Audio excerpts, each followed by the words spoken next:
Hello, everyone. Here we are with Zac Blakely, the founder of Foundations, which is a nice thing to say. And he's a motorsport enthusiast. We guys love cars, so this is going to be a testosterone-driven episode.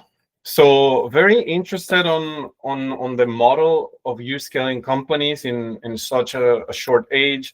So very curious about the sales orientation, and there's going to be great things in this episode. So I'll give you the floor, Zac. Let's talk about your story. Why Foundations? I know that you're shifting a little bit on the website, so probably when someone watches, they will see the new one already. If not, they will know that it's going to be a little bit changed. So the floor is yours, Zac. Thanks. Awesome. Yeah. Thank you first off for having me. It's a pleasure to be part of the 15 Element podcast here and very happy to contribute here to this growing community. So to kick things off, I'm a sales guy. Started a long time ago in sales when I was 17, 18 years old, built a pretty strong career for myself, got to the point where I was advising and working for consulting some of the top and fastest growing companies across Canada and in North America, across a myriad of industries from cybersecurity and solutions of that nature to financial planning and analysis solutions to payroll solutions. So really have touched a lot of different components of the market and have a lot of experience working with sizable companies and selling to them while also working at fast growing and high paced companies under really strong leadership, both at the VC level and at the founder level. And through my time, I spent a lot of time going and building go-to-market systems from scratch, hiring first sales teams, building initial market messaging, picking key audience members, and ultimately closing those first deals as I scaled into significant leadership positions with large teams underneath me. And over the years of doing that, my last goal was to get a company acquired. I did that successfully, got my cybersecurity company that I was working for acquired by Bell Canada in a large acquisition to become the Canada's national leader in cybersecurity. But when I first started working with them, they were kind of a best kept secret. By the time we were done, they were poised for acquisition. And through doing that, I partnered with my two co-founders that I have and said, you know what, instead of going and working for organizations and being an employee doing this, why don't we start a firm that's specifically able of going in and helping these organizations with a myriad of tasks that they have to do, recognizing we all come with great skill sets to wrap around that. And over the last 3 years, that's what we've been doing at Foundations. We've worked with healthcare companies, cyber companies, business process automation companies, higher education technology companies, big organizations like the Visas and Shells of the world. And so, we've been able to lead in the enterprise and the SMB and those scaling businesses. And at Foundations, we help build sustainable processes that propel the passion of founders to be successful in market. So that's what we've been able to do over the last little while, and really proud of that. And then, as you said, we're going through a bit of a brand elevation ourselves. So right now we're Foundations and we will remain as Foundations, but we're going to be, upgrading everything from our brand palette design, our website, all of those things because of the traction we've gained. We really want to have a great external message. So thanks for teeing that up. Yeah, that's great. And Zac, you are the salesperson in the team, basically of the three founders. I'm curious to know, what are the other two skill sets? Is it IT, or what is it that you paired with, and why? I'm curious on the foundation of the company. You were thinking about, okay, let's do the skill set pairing and let's go and build this thing. Yeah. So I think most importantly, these two guys were very close friends of mine and remained very close friends of mine for a long time. We met each other in industry, working in roles. One of them I was a counterpart to. Ari, him and I worked together about 10 years ago for ADP, the payroll company. And then Elliott, I was his director years ago when he was working in an organization called Fluence Technologies. And so I'd known them, I'd met them, we had worked together, and we all come sort of about 5-6 years apart. And all bring similar skill sets, but really, really clear strengths. And so Elliott is exceptional he worked at CIBC, he worked at BCG alongside his sales career, has a background in accounting and finance, and so comes in with a very unique perspective on a lot of operations and project management related things, brought a lot of sophistication to our firm, and works with me on the project consulting that we do for our clients on our premium service. And then Ari is just a master of all things around sales, business development, enablement, and coaching.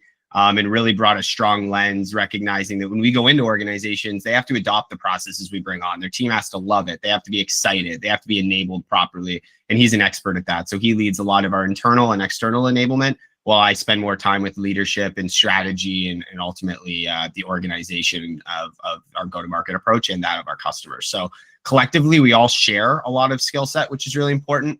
But I think one of the key components is that for us, respect and loyalty are our two number one guiding lights. Me personally, specifically, and these guys are about as loyal and trustworthy and honest as possible. And so we're able to do great work together. And our gaps that we have great team members that fill those as well. So on the IT side, on maybe the AI side, we have team members that work on that. That's awesome. And the question, the burning question is, sometimes these business owners, when let's say you have an engagement with them, we have done this for 30 years. You know what I'm going, right? Like there's going to be those people that those alphas that you have to break through and show them, hey, like you need to stop thinking like that, and you need to delegate, or you need to hire, or you need to do like ramp up on your sales process and do this or that because time changed. So how do you go about, because you guys, like if you're about the same age, you will have the resistance from these 60-year-olds, 55-year-olds on, oh no, we have built this, we've done this for 30 years, whatever, but you know exactly what they need to do and you need to break that. So how do you go about those conversations? Yeah, it's a great question. I think the first thing comes down to like qualification of interest, right? Like I worked in the past in my professional career with people that had, very strong predicated experience and said they wanted change, but ultimately didn't. And that's something that we qualify very early with our clients. It's not only is it important that they want to change, but that they're also, know how to get the organization to adopt change, and they're leaning into that.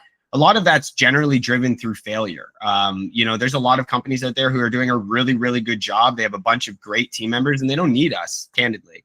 And then there's organizations that they're mature and they've reached stalled growth. And maybe that founder isn't the founder that goes, it's okay, I'm making my couple $1 million a year, I'm okay. They're the founder that goes, I just don't like this. I want us to grow. I want us to get from 10 to 15 million or from 15 to 20 million. And I want a fresh set of eyes to help me get there. And that's something that I very actively qualify in our opportunities, because some people, they're not a good fit for a consulting firm that's going to be disruptive and bring change. So that's something we qualify, something we spend a lot of time ensuring, because to your point, it wouldn't be a very successful engagement if the recommendations and systems that we look to put in place, they didn't adopt. So that's something really, really important.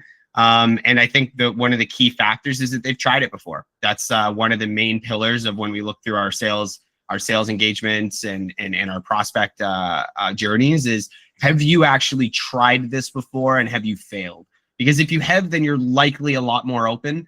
The same resistance that you might get from a 60-year-old that's been in industry for 30 years, we've also experienced from 24-year-olds that think they know everything. They just started their company and they're going to figure it all out. And that's okay. That's great. I know we'll probably talk in a couple of years when you don't. And that's, that works for me. But the reality is that's an important thing for us, is that they've tried it. They've experienced some of the failure. And we specifically focus on technical founders. We realize that the world of technical founders is only growing with the application of AI and all of these other systems where you can be a really product-focused founder, and a lot of things can be focused on marketing. And for us, we want to make sure that we're working with founders that have that experience, have that exposure, and have tried it before and realized maybe some of the gaps that exist or that their skill set isn't there. Those are the people we work best with. The people that have been serial CROs and then went and started a company, we're probably not a great fit for, because they're going to hire a few people and they're going to sit them on the bench and go through that. Where for us, we're that perfect tiger team that can come in for a technical founder, give them everything they need very quickly so they can get to that next stage of growth. Yeah, that makes sense. And how do you go, obviously with those KPIs, you know exactly what's out of KPI on your discoveries, and you know all the gaps, and you qualify, like you said, you have a very deep understanding on those things that you want to help someone with, because you can just say, hey, like that doesn't make sense, that's not on KPI. how do you get engagements? Like you get like recommendations, or are you how do you get those clients that you're getting at the moment, the healthcares and those, like, Yeah. I'm curious. Yeah. So we first off, we have a wide professional network. We've worked for a lot of companies collectively. We know a lot of venture capital firms, a lot of private equity firms, have a lot of exposure in the US market while working in Canada and also working in the US. So we have a lot of connective tissue to a lot of founder groups and to a lot of venture capital firms where there's these organizations, and they're great partners for us for sharing them over and sending them to us. We also do a lot of cold prospecting, as a firm, obviously, that specializes in outreach and demand generation. We do a lot of cold prospecting. About 25% of the opportunities that we bring in come through cold calling. Another 15% come through social outreach and through email. And then the remaining amount are through referrals, through partnerships, through events and engagements, conferences, things of that nature. So for us, we obviously chew what we feed our customers, right? We're using the same technologies, we're using similar techniques, we're deployed across multiple channels. The last channel for us that we're really getting going now that I alluded to earlier is marketing. And that's why we're investing in a stronger branded website and a stronger brand overall, so that we can play a bit in that realm and start treading down towards that SEO, SEM path of growth as well. So that's the last channel that we need to activate. But we get customers through all of the channels that you would generally imagine: cold outreach, demand generation, partnerships, referral, client referral, and then soon to be marketing. Mm-hmm. That's amazing, because the venture capital, or the, let's say, people that are referring to, the only way that works is that if you provide results. If you're not providing results, that's not going to work. Like on the recommendation. So that's the first the first way to notice. Okay, yeah, we're going to be able to scale, because if you don't provide results, nobody's going to recommend anything. Of course. Perfect. No, you guys are doing great things. Where do you think everything is going in terms with AI? I know that, like, we have now appointment setters in AI, but voice and things like that. What's your prediction for the future in your industry? What you have seen, what you have heard with this people that you're interacting with, and if you are using it to support the engagements that you have to help your clients?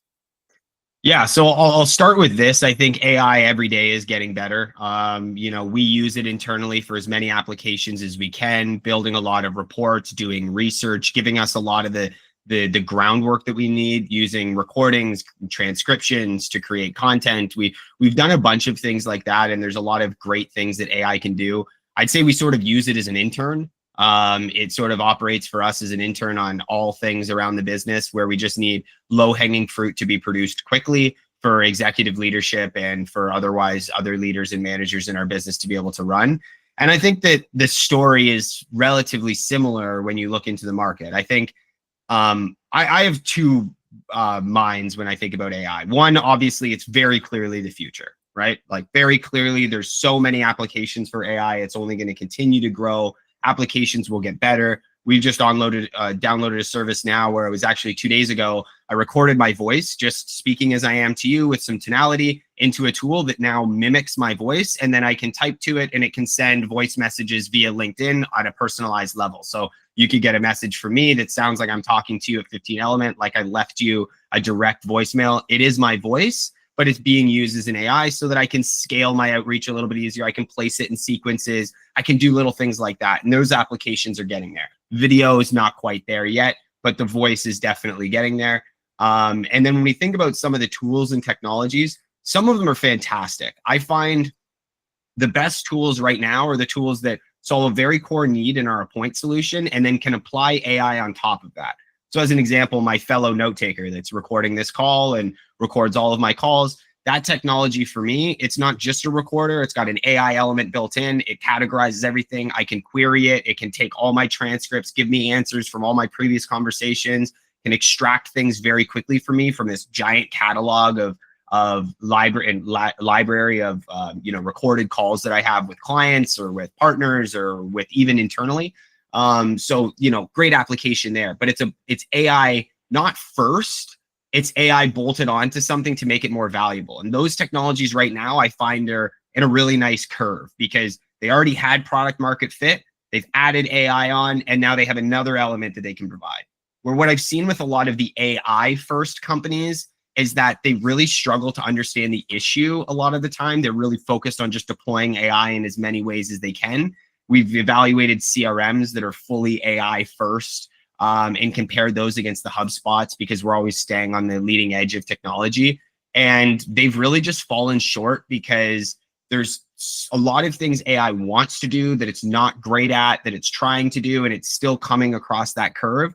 So the application window, I think, is fairly narrow right now, but week by week by week, it continues to grow. So my advice and my thoughts on AI is you've got to be investing in staying on the curve because there are quick wins that you can find over the course of a month and new changes coming to either the chat tools you're using or the LLMs or tools like N8N and integrations of that nature. There's a lot of things that are changing. So you got to stay on top of it because there's great applications, but I wouldn't say that AI is in a position where it's replacing anybody in sales at this point. It's likely just a very good intern or aid or downstream resource for them to use to do more of what their high impact drive is. Like the average sales rep right now, I think a Salesforce report said they only spend 28% of their time selling, right? So when you think about that as a business leader, if your salespeople are only spending 28% of their time selling, if you can get AI to help them with all of those manual tasks and get them up to 45 or 50% of their time is selling, that's where I think your quick win is over trying to replace that person entirely with AI and run that. 100%. So like the appointment setter example, like your note taker, the aids to make everything faster, 100%. So I'll ask you a last thing, which is very powerful for you to have as a statement, is what is maybe one or two examples of very powerful growth that you have with your skill set and the skill set of your team have propelled a company into the space because of the things that you have implemented. So maybe you don't have to say brands if you don't want to, but it would be nice to have like an example of those and what are the things you did to make those exponential growth things to happen. Yeah, absolutely. So I could give you two really good examples. Unfortunately, not at liberty to be able to say their names, but they're available. You can see them on our website. You probably put pieces together. We work with a higher education brand that was exclusively B2B across the US, and they were growing, or B2C, sorry, and they were growing specifically through product-led growth. And they were trying that for years. Ultimately, we're never really able to stand up a B2B engine where they could sell at the institutional level rather than sell downstream of that in a B2C model. And over the last year, we've been able to not only stand up an entire B2B division for them and bring in new leadership to be able to ultimately execute on that, but we've also been able to put them into a position where they're booking, 25 to 30 meetings for themselves a month through B2B. We leveraged a PLG motion through free trials to get them to the path where they're then converting those audience members into and prospects into actually being advocates that then bring them up the chain of institutions. And in the time that we've been working together, what was ultimately a very hard hurdle for them to get over, which is institutional adoption. So an entire university campus will bring it into all of their departments and instructors, was something that was impossible. And since we've been in there, we've been able to get them into two very, very reputable and well-known universities that anybody that went there would definitely be touting on their wall, to have them, implemented across their entire cybersecurity, EMS, healthcare programs, and all of their instructors. So been able to drive a lot of growth with them. That's one ed tech company that we took from PLG and B2C to B2B and institutional, and they've seen massive growth because of that. And another organization that we work with, they're specialists in restaurant technology and in restaurant consulting. They're kind of the best known secret across Canada. They've worked with all of the major brands across Canada, but they've ultimately needed to get into the US. We built them an entire US strategy, hired their first sales team, put together all their onboarding, enabled everybody, got them their first group of US clients, and ultimately have gotten to the point where they've got marketing stood up. So they're getting inbound leads to all the success they've had over the last 25 years. So getting them out of the referral business, getting them out of just getting opportunities inbound from partners, and getting to the point where they're actually generating interest, closing net new deals, and have all of their channels activated so that they can grow all across Canada and be as well known as they should be, but also achieve that growth south of the border and helping them stand up entities down there and get prepared for that growth. So those are two quick examples, and those have last happened in the last year, but we have many more, even with very enterprise organizations like the Shells and the Visas of the world, who needed to reinvent the way that their sales reps were operating with their utility companies, and we've done a lot of that over the last couple of years. So that's awesome. Congratulations, Zac, and the team. So with that, I will thank you very much for the time that you invested with us. It was very insightful and exciting, inspiring at the same time. That you guys are doing great, and we're neighbors, so obviously that's a great thing. Yeah. Thank you, Zac. Any last words? Push. Good. No, nothing for me. Just happy hunting out there, and just stay positive. Awesome. Thank you. Awesome. Yeah, you're welcome, man.